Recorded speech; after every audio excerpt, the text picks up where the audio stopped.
All right. Welcome to the Fourth Brain Podcast. I'm Ali. And I'm Somil. And today, let's have I think we have something interesting topic today that came into one of the discussions that we recently had. Can agents become the Jarvis to and make convert the employees of organization into Iron Men or Iron Women or Iron People? I don't know how how to call it in the most appropriate way. Yeah, that's an interesting topic because a lot of people talk about agents replacing humans, but to me and to us, it's more about collaboration, and that means that the agents become the Iron Man suit with Jarvis in it that you can actually take on, and then it takes most of the hits, and then you can decide what to do and how do you really move forward. Yeah. So, do we see the roles, or how do we see the roles evolving? Because now agents are taking over quite a bit of quite a variety of tasks. They're still quite nascent in the way that the degree to which they can complete the task, that the degree to which they can understand the context, or the the prerequisites for the task. How do you see the roles evolving now between humans and agents?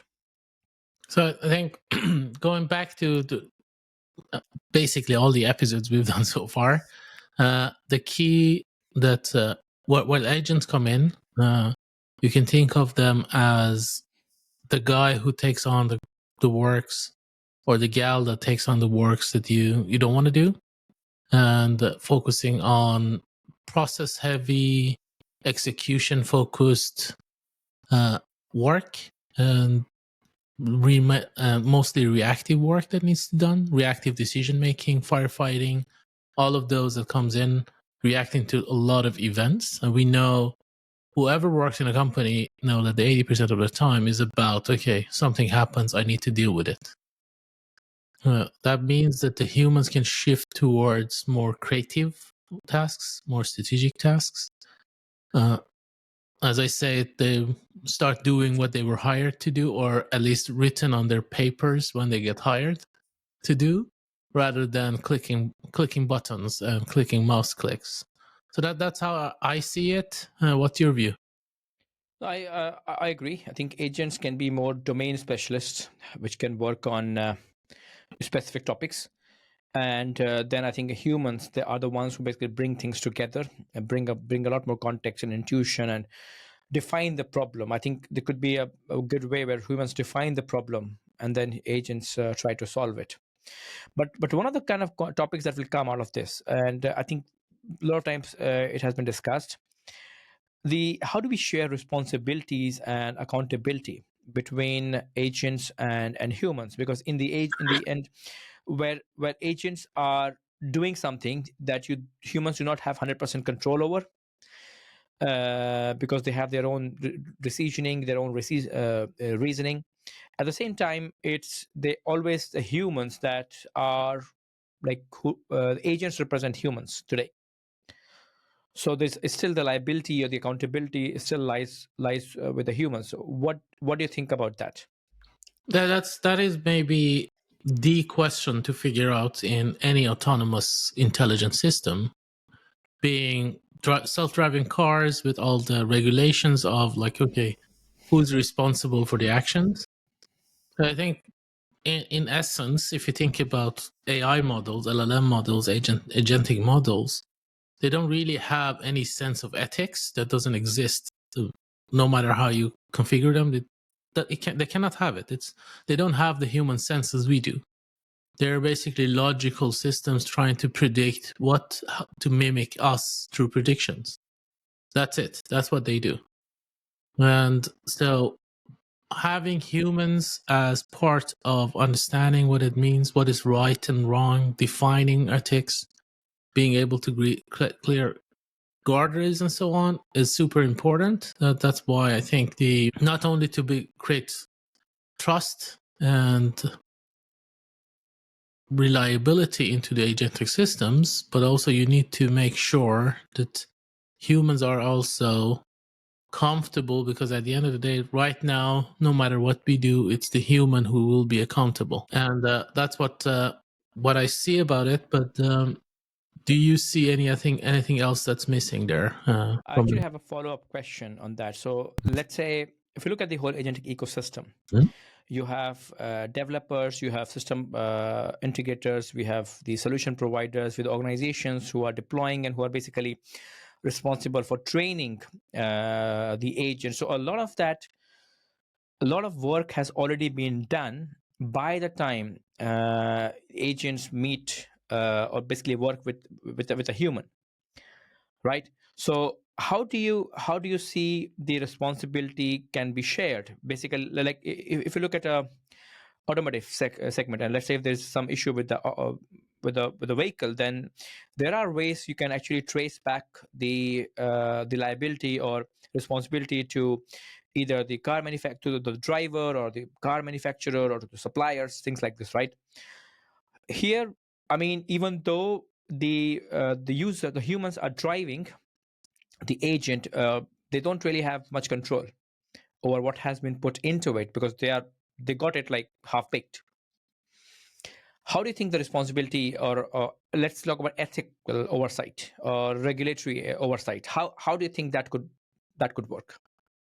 So I think by nature, these big, large models, including large language models, they're designed in a way that you can't really see the reasoning inside it, why it's making decisions the way it makes the decisions.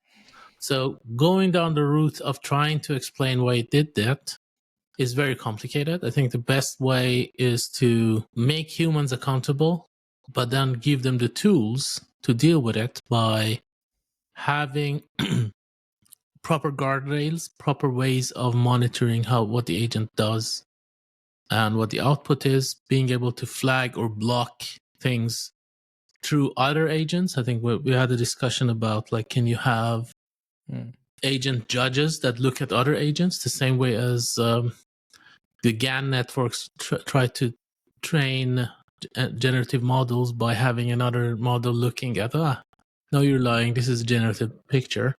Can we actually expand that into the agent world in operations and saying, like, okay, now you can actually look, there's another agent that's a monitoring agent that looks at outputs coming from other agents and then flags or blocks it, and then have a human look at it. Then you have a semi-automated way of creating responsibility, accountability, but then also you keep the accountability and responsibility with the humans without them having to deal with too many problems. And hopefully you catch majority of the challenges you face. Then I think the other aspect is, if you don't let your agents loose into everything at once, and you have very focused agents that have specific impact areas and the scope of impact, and the likelihood of them messing up something huge is much lower. So that's how I see it. But I think the other aspect is, like, how do you really go hand off these tasks, and where do you draw the lines as well? What is your view on that?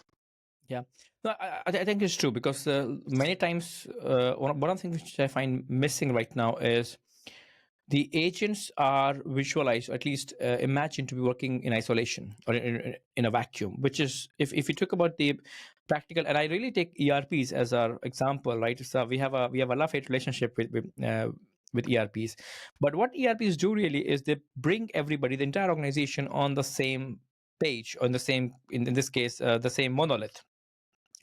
And I think if agents have to be successful in the organization, they also need to work in the same system. You can't have one system for agents and one system for humans and then try to integrate all. I mean, we need to leave that I think that mess behind.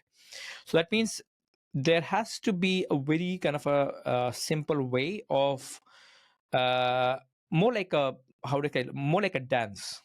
between the human and the agent, and you basically sometimes the agent leads, sometimes the human leads, and very simple handovers. So the agents can focus more on the repetitive tasks, testing things out, scenario planning and things like this, and humans can work on their stuff, which is building strategies. And it's a very clear kind of how I think one of the best implementation I see today is a ticketing system where we have a lot of people coming together to solve an issue. One of the kind of a really good concept that is coming is called swarming, where you can actually get people based on the specialization that is required in the task. You don't really go L1, L2, L3. You basically just figure out who is the best person, and AI is basically helping people figure out based on the complexity. Something like that is what I imagine. So there's like a supervisory intelligence which looks at the analyzes the task at hand and say, okay, well, I think this part should be done best for an agent, and okay, let's create a mission for that. And then there is one task which is a more decision making task. I think that should go to a human. And but in the back end, they're working on the same system. They're working on the same basic model. I think that could be really good to think about it. So it's important that we don't think about agents and humans as two separate entities, but really a part of the same system. So And then think about orchestration. Cross-functional team between agents and humans with different functions coming from each of them. Exactly. Is that what you're saying? Exactly. And something impartial who decides in the real time what is to which, who is the best entity to solve this. Is it a human or is it an agent who is the best suited to solve this specific problem at this stage? That would be really cool. Yeah, so that's you could imagine there needs to be a fourth brain to make those decisions. Now we're implicitly doing some plug on what we're doing. Yes, but that is based. That's a very good point, and getting that orchestration really sorted, I think that is the key to successfully scaling agentic operations and tasks. Building things to be able to really orchestrate things, because if you're deploying a lot of agents into manual processes, and then there is always a blocker because you're just shoehorning agents into your process without having any idea of how do you orchestrate this, how do you define and divide tasks, you will have a problem. Either the humans are confused or the agents are not making anything happen, right? And then workflow orchestration before the agents world has been quite an important thing everywhere in more techie worlds. Now I think it's coming more and more towards, okay, can we actually help humans do the same and be part of the same? But maybe take a different approach, and where do you see challenges to do this? I think one of the, of course, I'm not going to say that's a cultural challenge or change management challenge, because it is, but let's go a bit deeper. And again, going back a bit into history, when business process reengineering first came in 1990s, then there was a lot of excitement and a lot of kind of scope where say, okay, now we have this, now we can have different processes that can actually help us drive efficiencies and gains, and things can become a lot better. But instead of using that as a strategic tool, a lot of mid managers kind of use it as an excuse for saving headcount. And over the next 2 to 3 years, it became almost associated with restructuring, gave it a very bad name, and then the whole approach was kind of abandoned and replaced with the business process monitoring, business process management, as we see today. So the biggest challenge that I see with agentic systems and AI is that organizations should take a really long-term, big picture view on how to leverage AI. And what it really means is not just thinking about efficiency gains and how do I basically solve this small problem and how do I reduce headcount, but really think about, now I have all these people who will not be doing all of this work that is not supposed to be done in the first place. How do I will leverage them in the best possible way? So I think it's also up to the organizations to figure out, okay, how can we create value? How can we change our products and services? And there are a lot of different ways you could do that. You can build more personalized solutions. You can actually build a lot more strategic partnerships with people. You can have a lot of strategic supply chain distribution network set up. So there's a lot more opportunity for organizations to really expand and create value. Think about your climate goals. Think about your reverse logistics and circular economy. I think a lot of people are needed to solve those problems rather than the run of the mill. So I think it's I would like to put a lot of responsibility on the organizations to think bigger, come up with new and more exciting tasks for people to do. And if you give that responsibility and trust, I think people will be more than happy to accept the agents. If you keep this sort of headcount reduction or firing people in the back of the mind, if people have that in the back of the mind, then it's not going to work. Then the best advice is don't do anything, just stop, because you only make it worse. Makes sense. So in summary, if I want to ask companies to paint a picture, if you remember was it Iron Man 2 movie, when he needed to fight a lot of people, he had his own suit, but then he called up on another 20-30 suits with different kind of functionalities to come in and help. Imagine you can give the same thing to every employee in your company, and then your entire back office can basically be a few people with an army of agents helping them solve their problems. And that is the picture we need to paint for people, because to me, this is the future of collaboration. And this is where the new way of working will emerge from, with all these vertical agents working in specific areas of your business, supporting humans to make decisions and tasks happen. So, Samil, why don't we summarize and keep this one short? What are the key messages we want people to remember? Yeah, I think first part is that there'll be a need very soon to create specific tasks for humans and agents. So where humans can do more creative, meaningful work, and agents can do more repetitive execution work. We also spoke about how do we share responsibilities and accountability between agent and humans, because as of the current technology, humans, by the time humans access the agent, a lot of things have already been done. But still, the agents still represent the humans who is taking the decision. So it's like your car is driving without you, but you're still responsible if it bumps into something. We spoke about the task relay. So how can we basically have a proper orchestration or choreography between agents and humans in the real-time tasks, and maybe have some kind of supervised intelligence who determines what is the next mission or next best action for a human, and based on the available resources. And I think we looked at the challenges about what the risk of taking a more short-term view or efficiency view rather than having a real strategic view on how do we really want to create value in the future with the agents.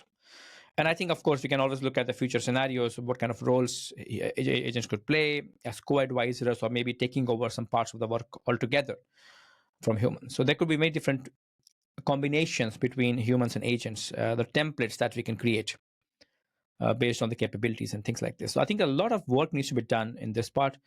And I think our goal was to just bring some awareness into it, bring some attention to it. And as we can't help ourselves, we also took a dig at ERPs as well. So let's do that. So with that, I would say thank you for listening or watching us, and goodbye for now. Yeah, thank you and goodbye.